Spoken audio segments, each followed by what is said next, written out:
একটু ধৈর্য ধরতে বলুন, কারণ পে স্কেলটা এই 10-12 বছর পরে করা, অনেক রকম ক্যালকুলেশন আছে। আমরা একটা কমিটি দিয়েছি, তারা সবাই অবিরত কাজ করছে। আমি এক্সপেক্ট করছি রিপোর্টটা তো শীঘ্রই আমাদের কাছে জমা দেবে, তারপর এটা বাস্তবায়নের ব্যাপার আছে। আর যেহেতু অনেকদিন পরে সেটা খুব বড় রকমের রিভিশন দরকার হবে।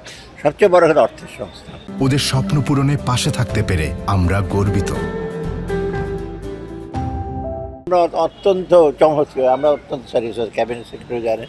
এই মিনিস্ট্রি মিলে কিন্তু একনেকে বেশ কথাবার্তা হয়েছে। একটা বড় প্রজেক্ট ছিল, আমরা জিজ্ঞেস করেছি যে কী হবে, লাভ কী হবে।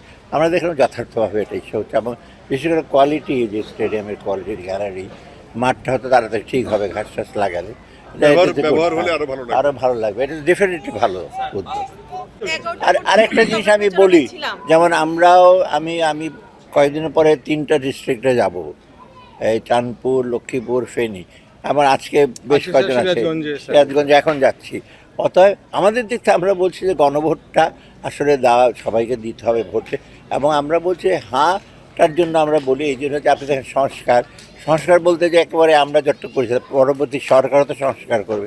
কোনো সময় কিন্তু বাংলাদেশের লোকের ভালোর জন্য কোনো ভালো করে সংস্কার, সবই হলো পার্টি বেস। যে পার্টি আসবে তার ম্যানিফেস্টো। আমরা ওখানে বলেছি যে যেই আসুক তার ডিসাইড করবে, কিন্তু আপনি একটু সাপোর্ট দেবেন এবং আপনাদের অংশগ্রহণ এই প্রকল্পগুলো এগুলো নেবে। অতএব এইটার জিনিসটা পজিটিভ একটা দিক আছে। মানে হয় কি, পলিটিক্যাল গভর্নমেন্ট যারা একটু শক্তি পায়, সাহস পায়। এখন এর আগে যেটা হচ্ছে, আমি তো মোটামুটি তো সরকারে ছিলাম, আমি আবার মোহিত সাহেব বলছি, আমি ভোলার জন্য ডিস্ট্রিক্ট বাজেট দিতেন ঢাকায় বসে। ভোলার লোক কী চায় আপনি জানেন?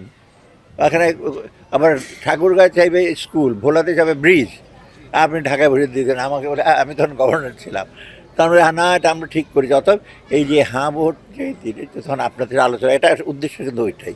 অতএব এই নিঃসন্দেহে এটা আপনাদের বাংলাদেশের লোকের জন্য আপনাদের ইচ্ছায় প্রতিফলন ঘটবে এর ফলে। ঠিক আছে।